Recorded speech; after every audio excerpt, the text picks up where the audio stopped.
WTBQ. Ain't I got you on the back foot? And you know I got you really good. Good morning, everyone. I'm Katie Krahulik, and you are listening to Leading Ladies, a women's talk show that features relatable, intelligent, compassionate, powerful, productive women of the 21st century.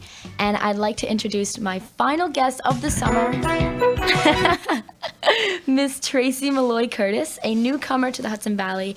Welcome, Tracy. Hi, Katie. Thank you so much for coming in today. Oh, thanks for having me. No problem. So, Tracy, can you tell us a little bit about what it is you do for a living?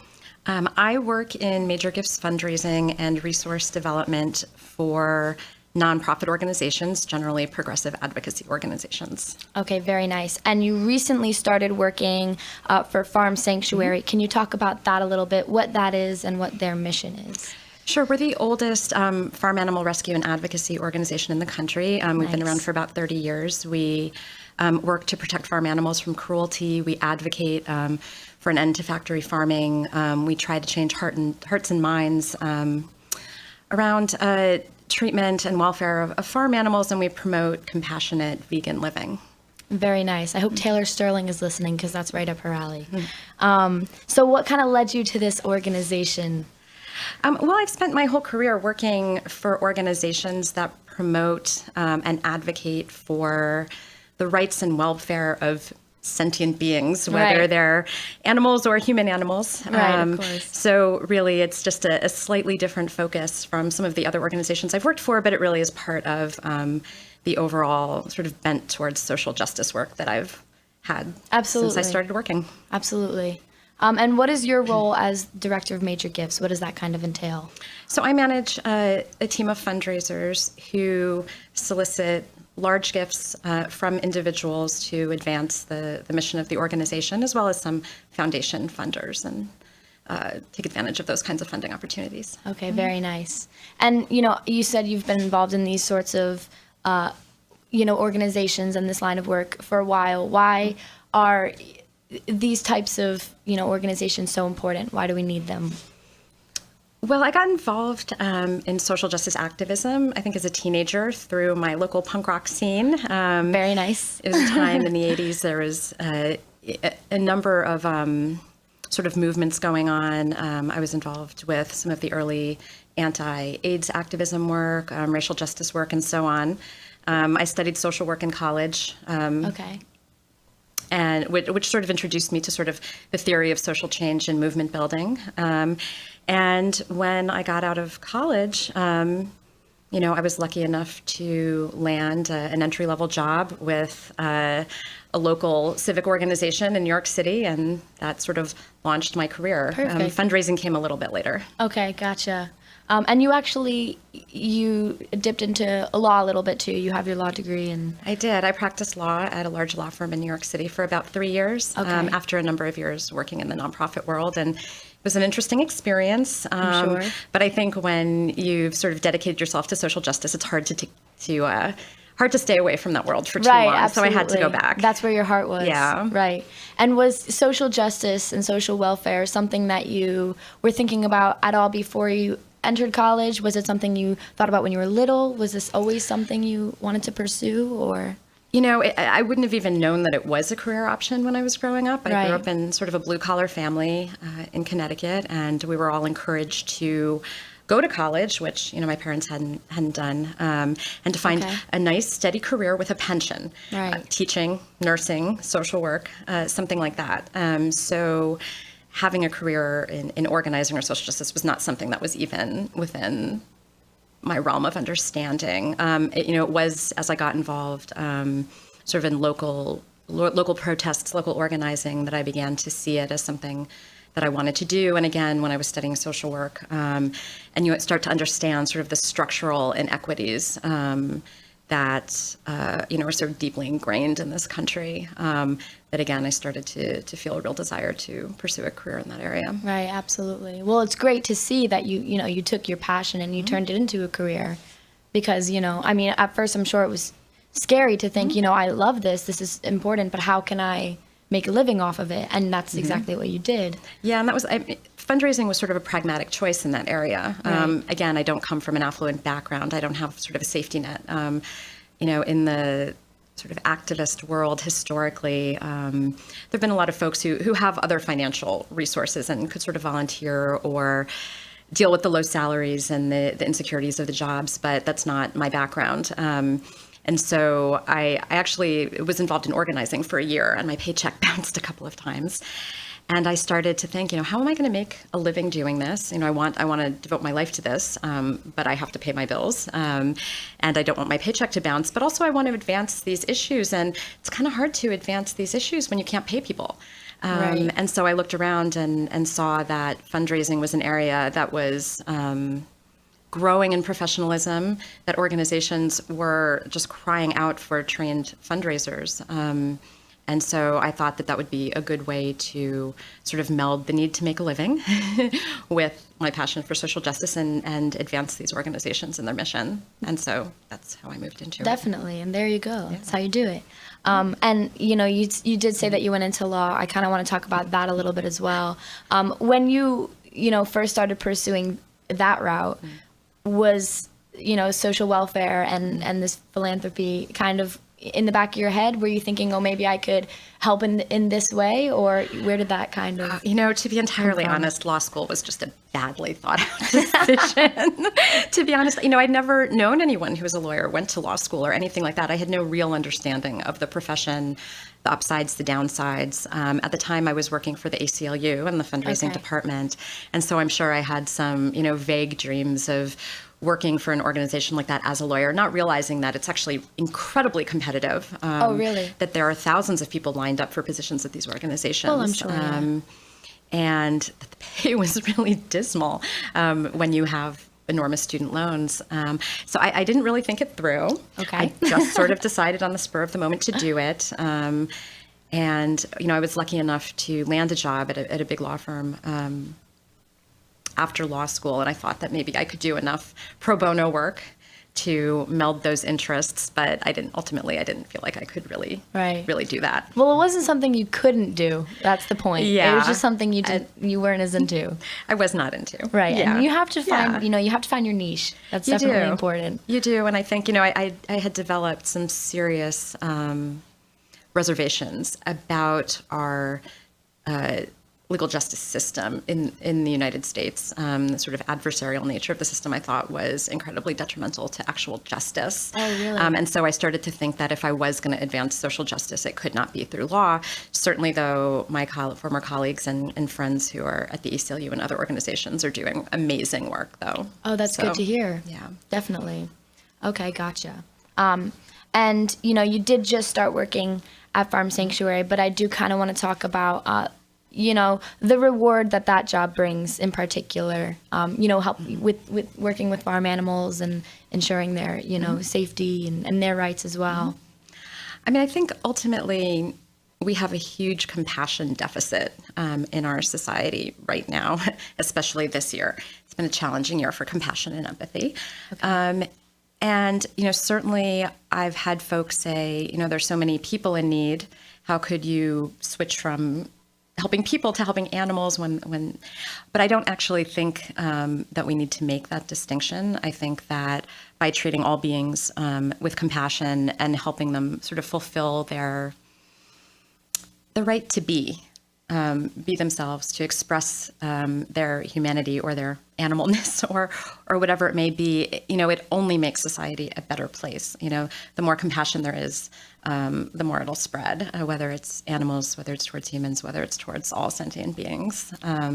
So to me, it's all part of the same continuum. I also have an 8-year-old son who feels very, very deeply for animals. That's perfect. And so, really, this was kind of a family decision to move into this. Very nice. Yeah. Right, absolutely. Well, I mean, I totally agree with everything you're saying, and it makes perfect sense. And now I'm just kind of curious what sort of things are going on actually that Farm Sanctuary is trying to prevent or encourage.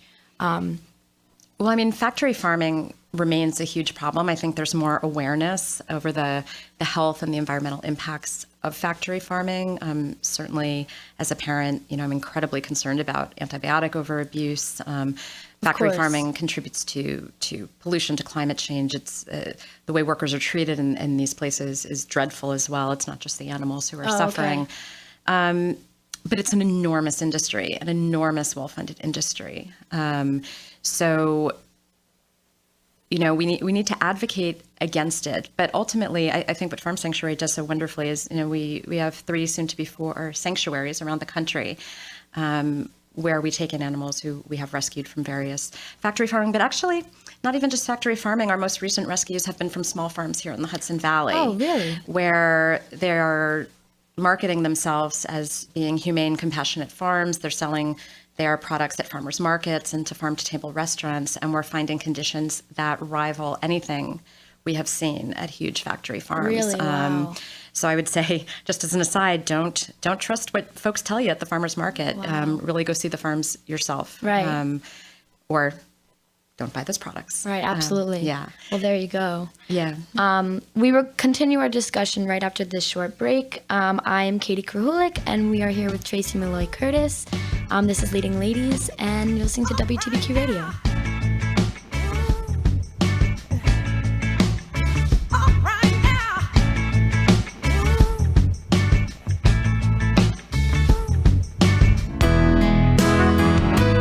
The Epic Times is the newest Orange County newspaper reporting on good news as well as local and national news, and here is what one of their readers had to say. So working with the Port Jervis Police Department, we definitely find the paper very helpful. You don't report just the bad news out there, but you actually make a very good attempt to bring out the good in communities. To receive your 5 free weekly papers, go to epicorange.com or call 845-200-3101. Hi, this is Leo Catus, Senior of Leo Catus Ford and proud board member of Winslow Therapeutic Riding Center in Warwick, New York. And this is Sue Farrow, Executive Director of Winslow Therapeutic Riding Center. Our mission is to improve the bodies, minds, and spirits of children and adults with disabilities or special needs. Winslow Therapeutic Riding Center provides weekly therapeutic horseback riding lessons as well as various programs that incorporate therapeutic riding. Join us for Winslow Healing with Horses Denim Derby event, which will be held in the rustic Red Tail Lodge at the fabulous Mountain Creek Resort in Vernon, New Jersey. Join us for a night at the races, beefsteak dinner, September the 10th from 6 to 10 p.m. Proceeds will go to Winslow to improve and enhance the lives of those with special needs and disabilities. Tickets are only $50, so bring your family and your friends and support Winslow Therapeutic Riding Center. Visit winslow.org or call 845-986-6686.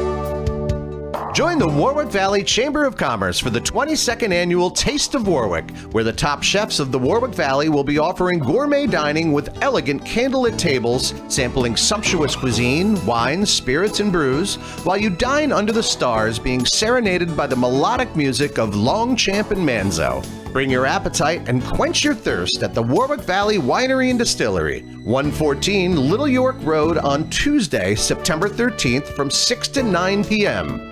Tickets are $70 each and $80 at the door. Ticket purchases are available now online at warwickcc.org. Buy for your family and friends and revel in an evening of pure delight for all your senses. For more information, call the Warwick Valley Chamber of Commerce at 845-986-2720 or visit warwickcc.org. Hi, this is Peter Feller of A&T Healthcare, your one call for the finest in home healthcare. Tune in every Thursday at 10 a.m. to hear the latest news on everything health-related, because your health does matter right here on WTBQ Radio, worth listening to. WTBQ. Ain't I got you on the back foot, and you know I got you really good. Welcome back, listeners. This is your Leading Ladies host, Katie Krahulik, speaking right here on WTBQ, and I am here with Tracy Malloy-Curtis today, talking about her work in the philanthropy world. And we were just talking about her new start at Farm Sanctuary, working with farm animals and, ensuring and encouraging, moral and compassionate work with animals just in general around the country. But this is a recent start. Before you started doing this, you were working with, what organization? Can you talk about that a little bit? I was with International Planned Parenthood Federation, right. the Western Hemisphere region, which is a regional office of the International Family Planning Federation, working to provide sexual and reproductive health services and advocacy generally in Latin America and the Caribbean. Okay. And what was your role with the Federation? So I was also a fundraiser. Okay. I directed the program that worked with donors who were interested in remembering the organization in their estate plans. Okay. So I worked with donors. Nice. I do want to talk about, your experience there a little bit, as this is a women's show, and that's very applicable to it. Well, first I want to talk about, you were there for a while, and what sort of reward did that job bring you personally as a woman, and as an activist, and Oh, I mean, I think there's nothing quite so fundamental as sexual and reproductive health and rights. Certainly, the status of women around the world is of incredible concern, and here in the United States as well. We definitely haven't advanced as far as we like to think we have in terms of allowing women the right to express their sexuality, to make decisions about their families and their futures. So for me, it was just a wonderful opportunity to do what I could to help move that movement forward. And the international perspective was incredibly interesting to me because you see the differences in different regions and areas of the world, but also some of the common thread, that binds sort of the condition of women, around the world together. Right, absolutely. And like you said, that common thread that binds women across the world. What is that common thread? What are you seeing in that area where women are disadvantaged or? I mean, I think there's a huge hunger on the part of women to control their own lives, their own sexuality, their families. Women understand that is also essential for the health of their children and their families. It's a real uphill battle. I think the biggest challenge that women, across the world and including the United States face in sort of accessing these services and these rights is there's a huge stigma around sexual and reproductive health and rights. It was news last month when one of the sort of presenters at the Democratic National Convention talked about her abortion on stage. And that's a new tactic of the movement, really, to destigmatize both sexuality as a whole, but also abortion and other sort of related issues around it. Because if we can't talk about this, we can't effectively advocate for our rights around it. Absolutely, and there's been an awful lot of backsliding on this issue, and I think a real threat. So, as a woman and living in New York, I mean, it's a little bit easy to take some of it for granted. Abortion is legal here. There you can access one. There are Planned Parenthood clinics that are not being bombed here in New York. The climate is slightly more open and progressive, even in conservative areas. It's not the case in the rest of in all parts of the country or in all parts of the world. So it's helpful to have that perspective that we live in a little happy bubble here sometimes. Definitely, right. Around these issues. And you said how talking about it can help the effort. Definitely getting the word out there, bringing light to the subject. But how else can we eradicate the problem? And what is the Federation doing to reverse that? I mean, stigma? I can't really speak for the Federation right now. I'm not a current employee of them, but right. in general, I mean, the movement, I think, against stigma is one of the most exciting opportunities. Certainly, over the past 20 years, there was a real shift in how we looked at sort of family planning and birth control and abortion. And we see it now as sort of fundamental and basic human right, which has not always been the case. Definitely. And the fact that, and I think it's easy to underestimate what a radical shift that was 20 years ago, to start seeing, this kind of access as a human right. So certainly advocacy at the international level, at the UN, which can be very challenging, advocacy within countries, education is huge. Peer-to-peer education is really effective. But ultimately, here in the U.S., you've got to vote. You've got to vote for people who will, protect these rights and advance them, and vote out the ones who won't. It just comes down to that. Right, absolutely. And to talk about it. Right. Of course, talking about it is key. And like you said, it was within the past 20 years that this mindset has sort of been changing, which really isn't that much time. It's quite recent. So this is a very fresh wound. And I think a lot of people are still struggling to realize that this is, something that's becoming very prevalent in society today. Absolutely. And I think, as sort of a working mom, I was able to, for the most part, make my decisions about when and if to become a mother, to take into account, my career and financial needs and things like that, to limit the size of my family to a size that I can support and that I feel is sort of environmentally friendly. I had the opportunity to do that.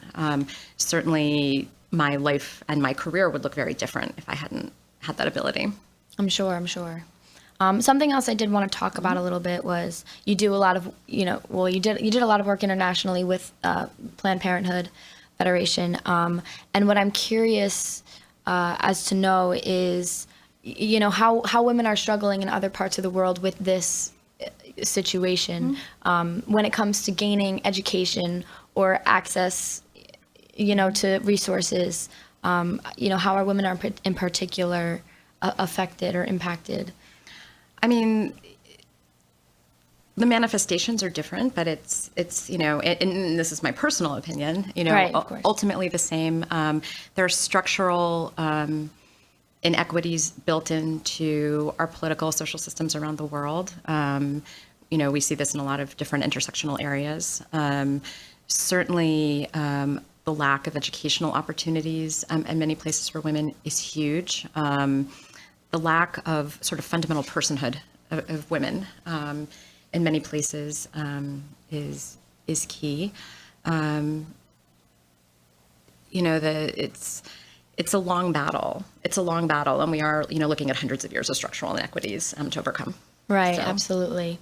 And again, as this is a women's show and we're talking about women, I think something along those lines that we're working toward building up and fixing is confidence among women, and feeling confident in our own bodies, in our own skin, and with our choices, as well as in our character.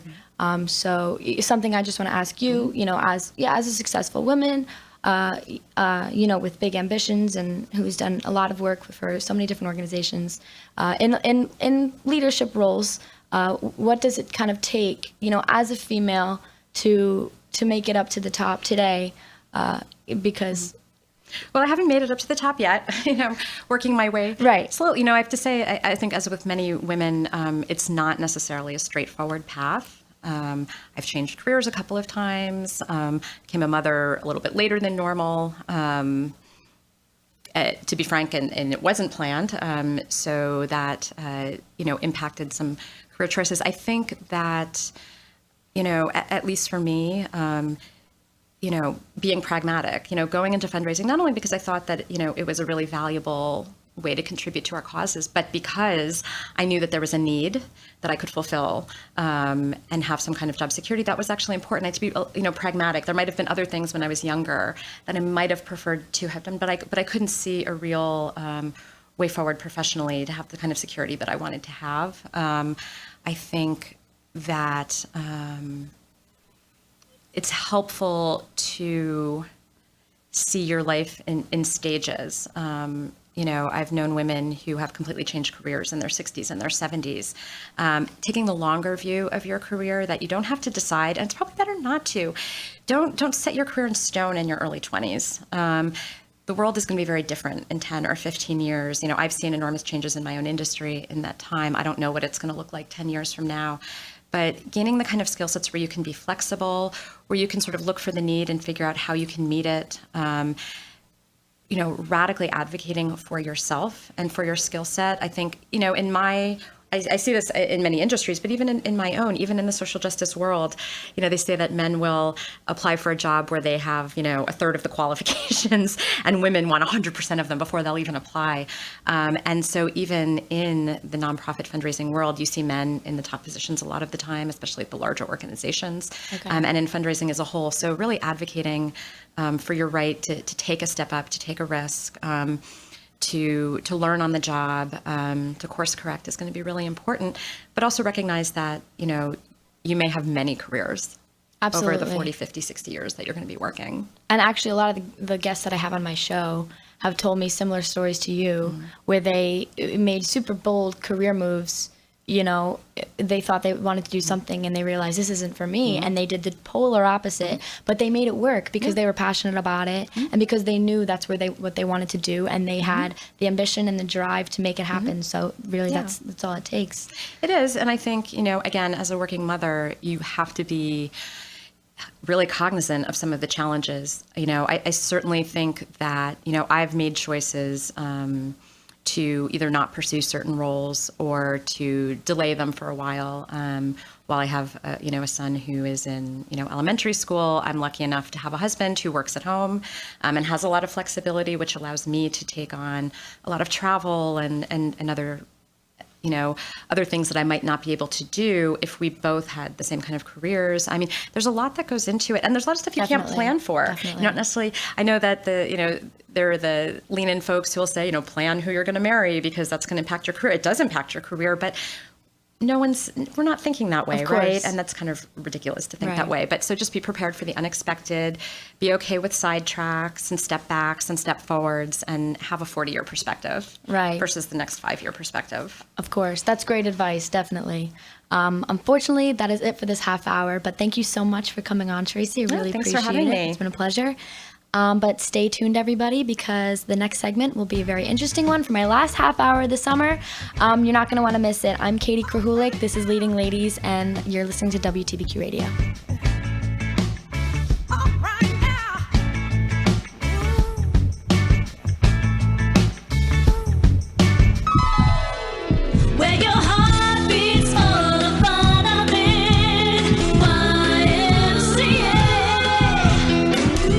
Need a safe, fun, and stimulating program for your school-age child before and after school hours. The YMCA of Middletown provides quality, affordable childcare programs in 22 schools throughout Orange County.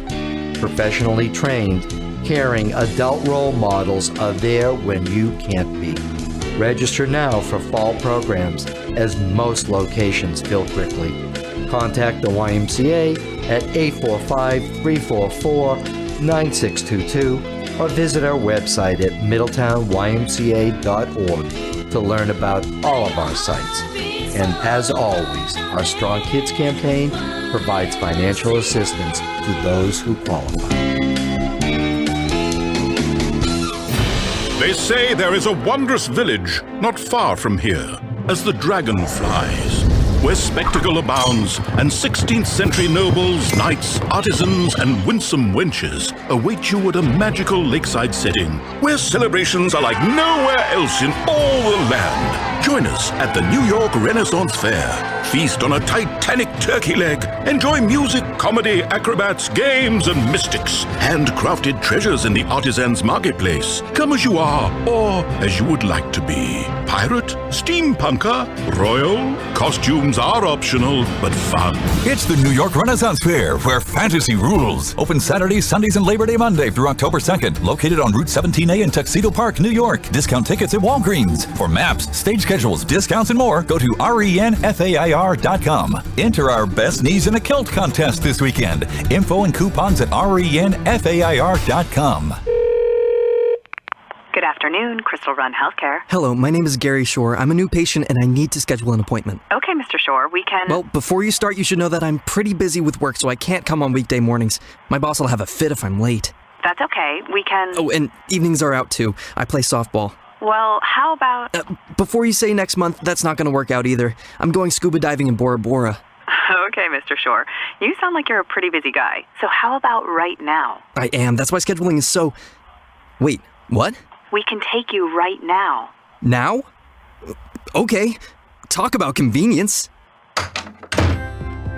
Crystal Run Healthcare offers convenient, same-day primary care appointments and is accepting new patients. Thanks for working me in. Now, about that follow-up appointment. Visit Crystal Run Healthcare online at crystalrunhealthcare.com. Crystal Run Healthcare. We want you healthy. Hi, this is Marina Case of the Red Shutters in Warwick, New York. Tune in every Tuesday at 11:30 a.m. for The Style Show, a show about decorating, fashion, and fun on WTBQ Radio worth listening to. Hi, it's Tom Fursey. Join me for the music and memories of the 1980s on The Magic of the 80s, Saturday afternoons at 2 on WTBQ and WTBQ.com. Magic of the 80s. WTBQ. And I got you on the back foot, and you know I got you really good. Welcome back to Leading Ladies, everyone. I am Katie Krahulik, your host this morning. And normally I host this show, but we are going to flip the script today. I'm here with my dad, Robert Krahulik. Some people might know him as the lawyer guy. And he's going to be asking me a few questions, as this is my last show, the last half hour of Leading Ladies, a little wrap up of the summer. Good morning, Katie. Thanks for having me. It's, of course, an honor to be the only male guest on your show. That's actually not true. Oh, really? No, okay. It's not. You're the second male I stand guest. corrected. But we thought it'd be a lot of fun to sort of flip-flop roles here this morning and talk about Katie's takeaway from the program, talk about her successes and failures in life, what got her to where she is today.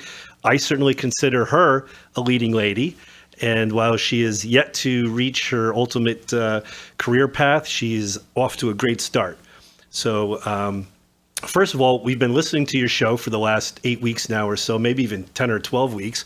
And we've learned a lot about your guests, but we haven't learned too much about you. So Katie, tell us about Katie Krahulik. Where to start? Well, who you are, where you go to school, what you're studying, what you want to be in life, what you're doing today. So I grew up in Warwick, was born and raised in Warwick, and I went to Warwick Valley High School. I did a bunch of different things there. I wrote for the newspaper in high school. I was into that, and I played on the golf team. Those were my big ones, and that was cool.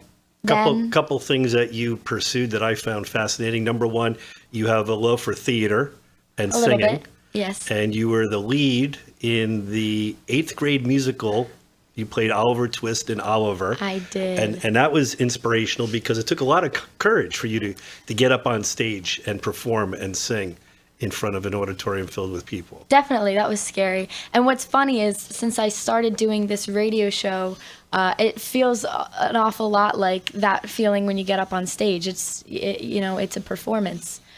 So that definitely helped me in that area.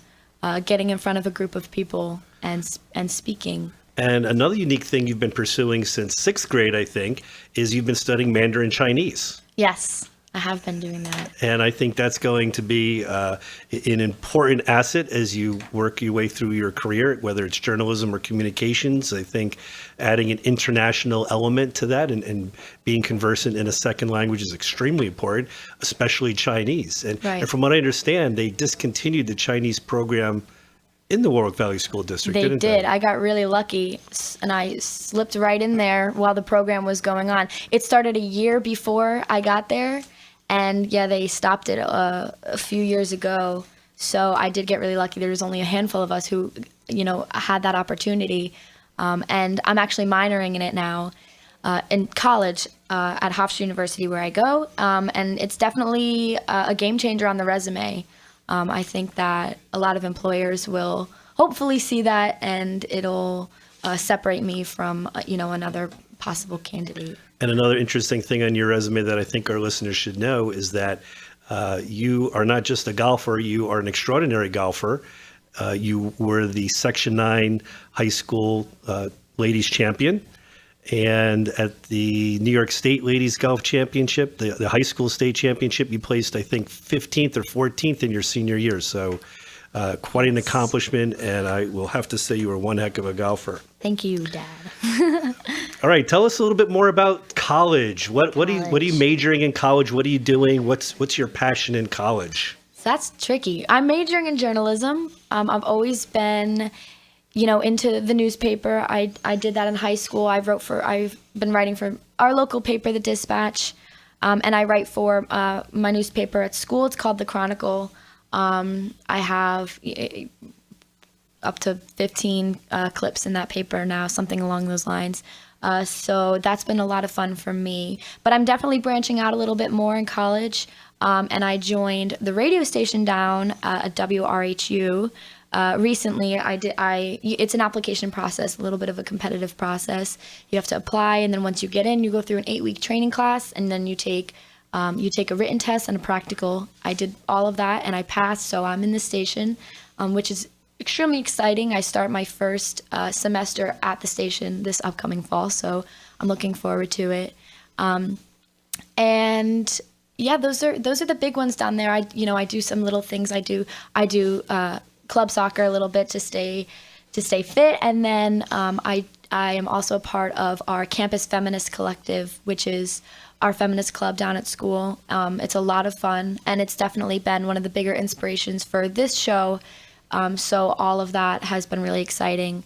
I love my classes, and I love the school. I'm excited to go back.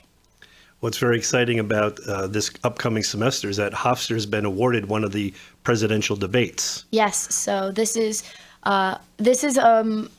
history in the making.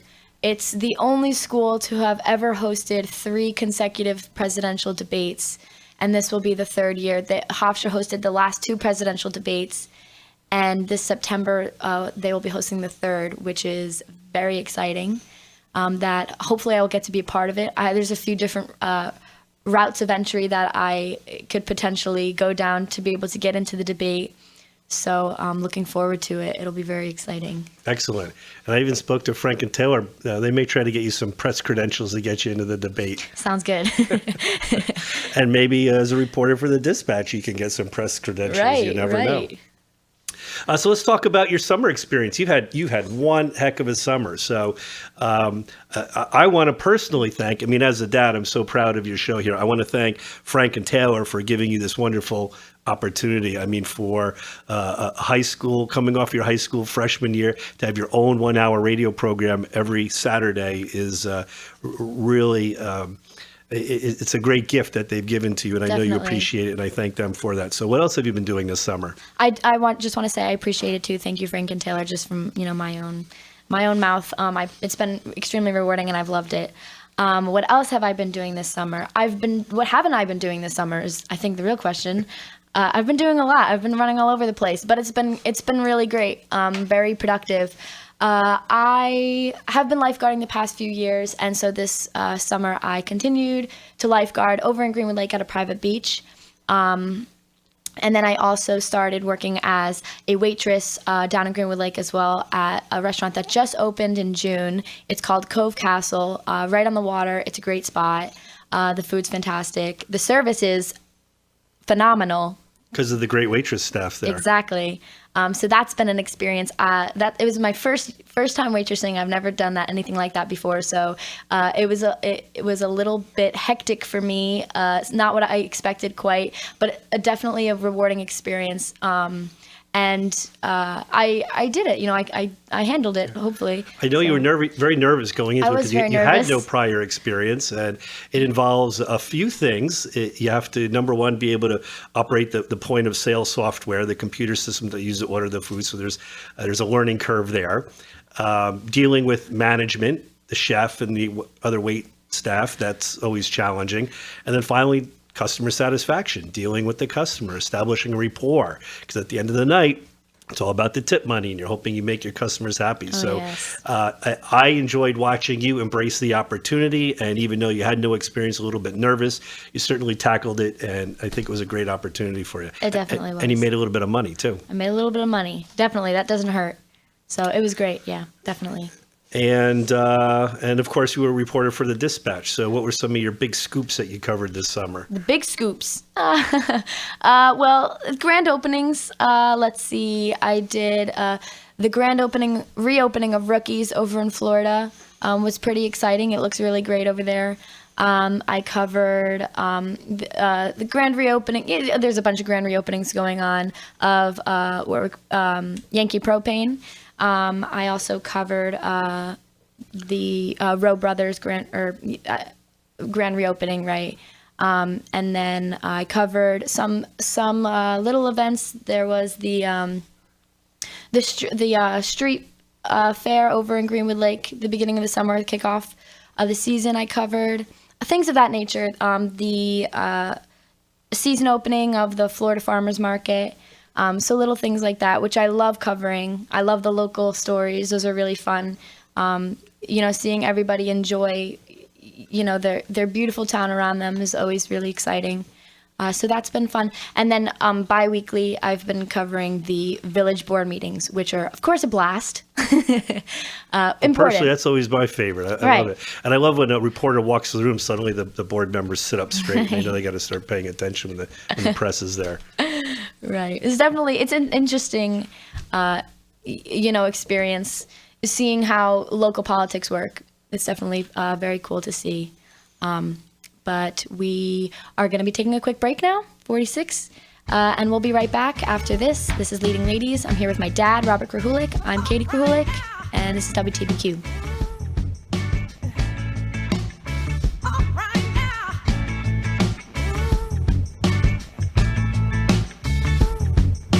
The Sugarloaf Performing Arts Center is dedicated to enriching your life through the presentation of the finest local, national, and international artistic performances, and by providing education and community involvement programs that support, enhance, and expand the appreciation for the arts. Come and experience great concerts, plays, and performances just minutes away from home at the Sugarloaf Performing Arts Center. To find out about upcoming events for your entire family, visit sugarloafpack.org or call the box office at 845-610-5900. Hi, this is Dr. Calvin Hargis, and as you may know, I have two specialties. As a board-certified neurofeedback specialist, I use neurofeedback therapy to normalize brain function associated with anxiety, depression, ADHD, and many other conditions. As a board-certified chiropractic orthopedist, I treat musculoskeletal pain. Did you know that most people with chronic pain never get better? Scoliosis treatment in this country could be enormously improved if doctors understood that most scoliotic curves are due to a short leg or an unlevel pelvis, and that most scoliosis began as simple curves to balance the spine on an unlevel base. Radiologists do not comment on leg length differences, or that most orthopedic doctors do not attempt to correct these imbalances with corrective lifts. If you have chronic pain, a child diagnosed with scoliosis, or want to know more about neurofeedback therapy, I invite you to give us a call at 845-986-5500. State Farm in the Clock Tower on Main Street in Warwick. One stop for all your business and personal insurance and financial services, life, home, auto, disability, or business insurance, as well as banking and retirement planning. Call 986-7100 or come in and meet the team. Hi, I'm Pat O'Dwyer. Join me on the Friday Roundtable for a provocative look at politics and the people in our Hudson Valley community on the Friday Roundtable at 9 a.m. on WTBQ. This is attorney Bob Krahulik of the law firm Beatty & Krahulik, the lawyer guy on WTBQ Radio. Tune in every Thursday at 12 noon for the latest in legal advice and tips. We're taking calls and giving answers to all your legal questions and issues on WTBQ.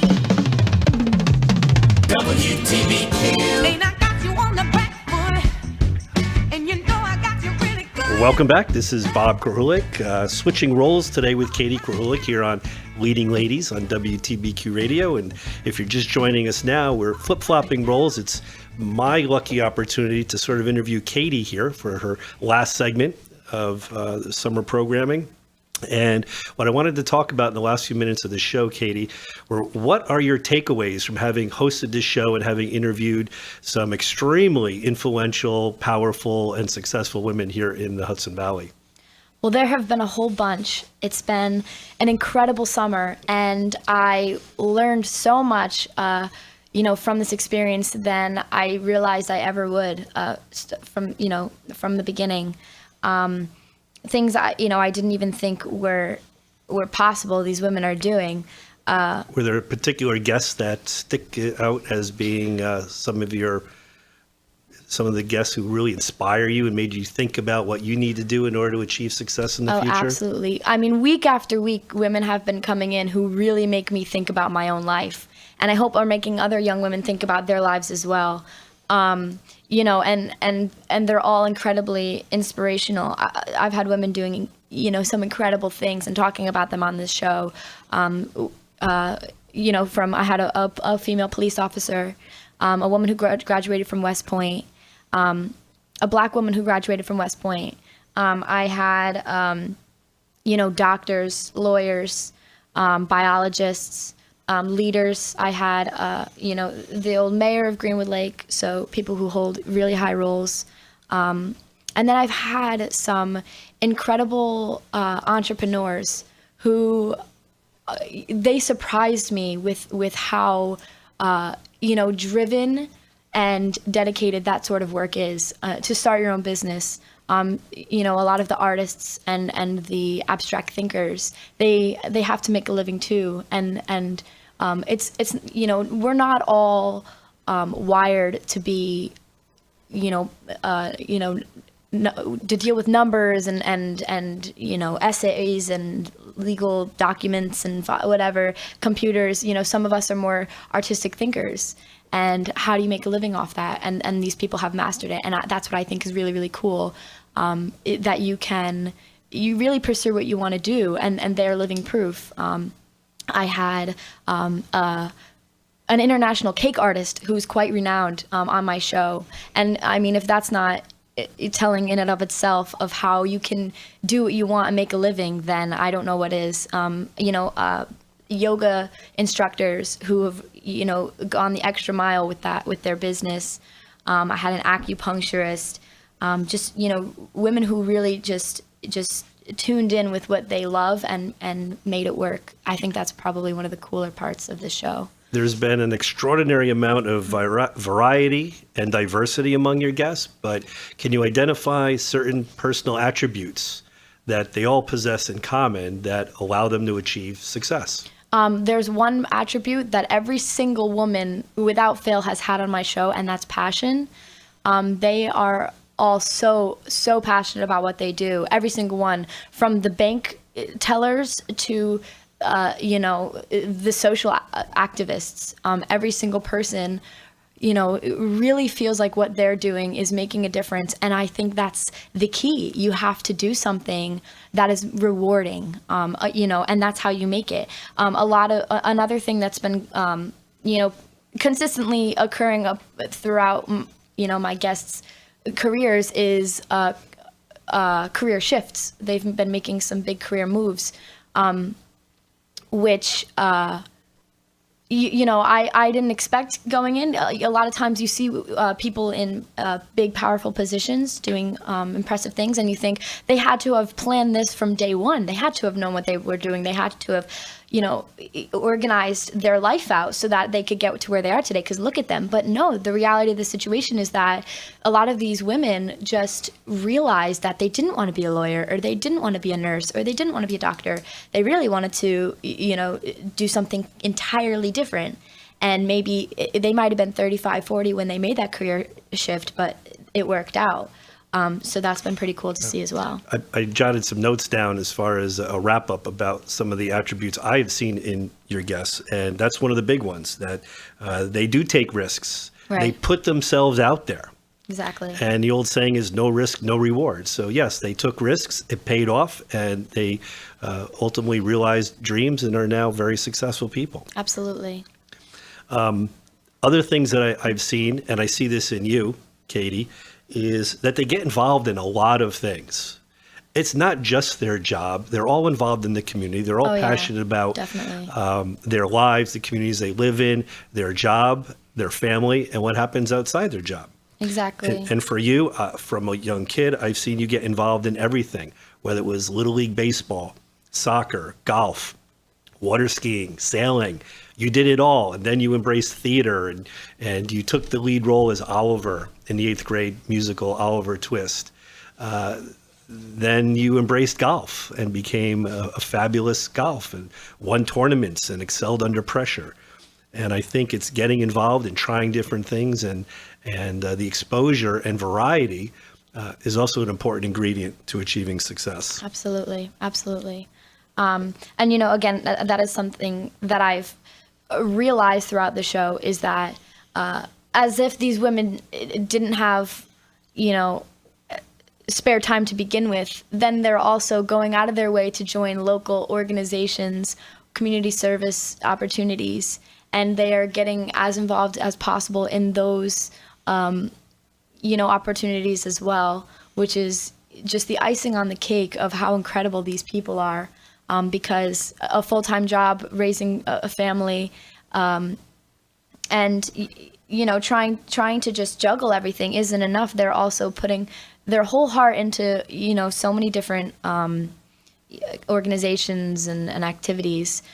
A lot of people are really into exercising. I had one woman come in to talk about her health practice, but she arrived, just after finishing a 5K. So she was sweating from her 5K, and she came running in, just before the show started, sat down, and then she was a guest on my radio show. So talk about, a juggling act. These women are incredible, the things that they're doing, and they have zero spare time. So I have to commend all of them for making time for me and my show, which seemed so difficult given their schedules.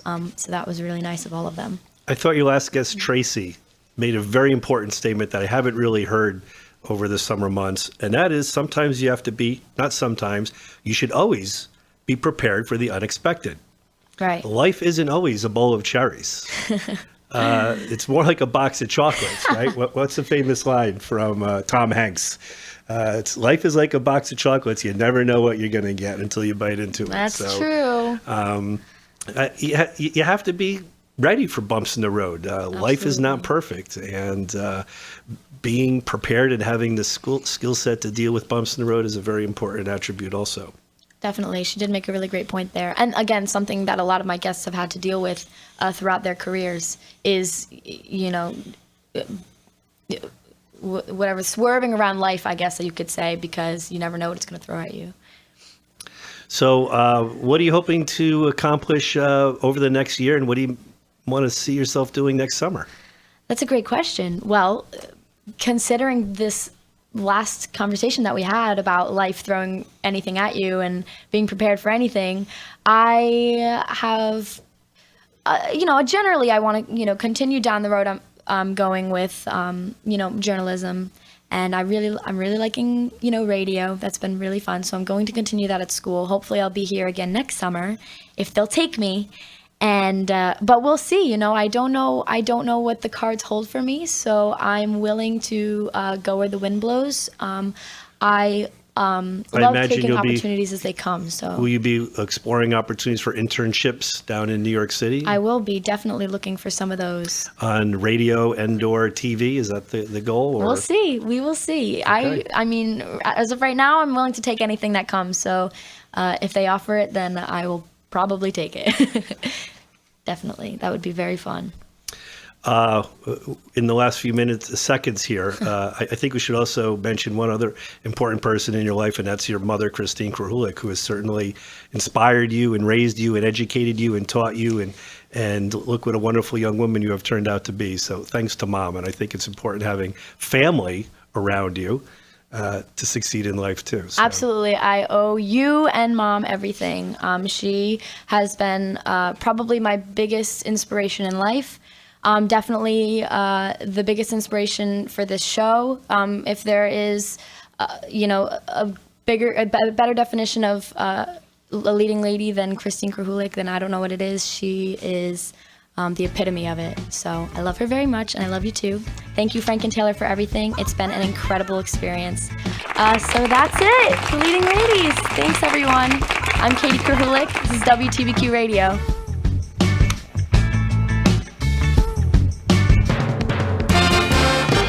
celebrating 22 years playing the best music. From ABC News, I'm Michelle Franzen. Hillary Clinton arriving in White Plains, New York, the past hour.